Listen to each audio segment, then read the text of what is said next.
Donc ce logiciel va nous permettre de voir l'état d'une roche en fonction des conditions de pression et de température. Donc on va pouvoir prendre différents échantillons et déterminer son état. Et allons-y. Donc nous allons commencer par la péridotite sèche. Nous allons nous positionner au niveau de la base de la lithosphère, c'est-à-dire à un isotherme de 1300 degrés Celsius environ et à une profondeur de 120 km. Vous voyez que la péridotite est alors à l'état solide. Au niveau de la dorsale, il y a une remontée du manteau. Donc on va diminuer la profondeur et la pression également. Donc quand je diminue en gardant ma température constante de 1300 degrés, je vais constater qu'il y a à partir d'une profondeur d'environ une quarantaine de kilomètres, l'apparition de liquide à l'intérieur de ma péridotite. On parlera du taux de fusion, c'est-à-dire qu'on a dépassé le solidus, à la limite solide, et la roche va pouvoir rentrer en fusion partielle. Plus la pression diminue, plus le taux de fusion partielle sera important. Si je conserve la température de 1300 degrés, vous voyez que le maximum ici obtenu de fusion partielle est de 24%. Donc dans la zone de subduction maintenant, nous allons voir ce qui se passe avec la péridotite sèche. Pour ça, nous allons nous servir du graphique qui se trouve dans le T.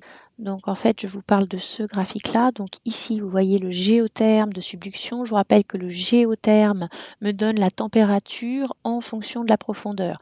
Donc là, il suffit que je regarde, je suis à 80 km de profondeur. Je fais mon horizontal, je serai aux environs de 200, 400, 600, entre 600 et 800 degrés Celsius.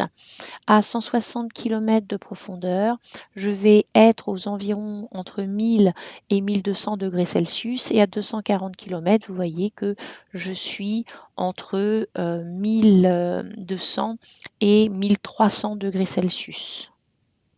Nous allons donc tester ces conditions grâce au logiciel. Donc on a dit qu'on allait se mettre à 40 km de profondeur. Donc 40 km de profondeur, température d'environ, c'est approximatif, 400 degrés Celsius. Donc vous voyez, péridotite état solide. Je continue, donc je vais à 80 km de profondeur. Je me mets à une température qui était aux environs de 800 degrés, 800-900 degrés. C'est pareil, ça reste approximatif, toujours état solide. Je continue, on était à 160 km de profondeur et on avait une température d'environ 1100-1200 degrés. Oups, là je suis allée un peu trop loin. Donc entre 1100 et 1200 degrés, vous voyez que ma péridotite reste à l'état solide. Donc dans les conditions de la zone de subduction, une péridotite sèche ne peut absolument pas fondre. Maintenant, faisons la même expérience, mais avec ma péridotite hydratée cette fois.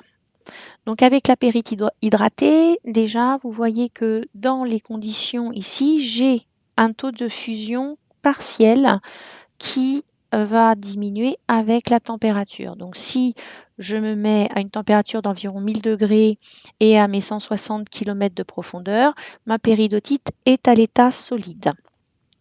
Ensuite, on avait dit 80 km, donc on se remet à 80 km et au niveau de mes 80 km, on était aux environs de 800 degrés Celsius.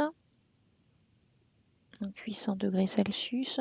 Vous voyez que ici, voilà, j'ai un taux de fusion partielle qui est également de 0. Donc ce qui veut dire que ma fusion va se trouver dans cette zone entre mes 80 et mes 100 km et pour une température qui va être comprise entre 900 et 1100 degrés Celsius. Donc là, je vais avoir ma zone de fusion partielle de la péridotite, sous condition bien entendu que cette péridotite soit hydratée, sachant que n'oubliez pas, on ne dépasse pas les 1200 degrés Celsius, d'accord, et qu'après, avec la profondeur, eh bien, vous voyez que mon taux de fusion partielle va diminuer et même disparaître.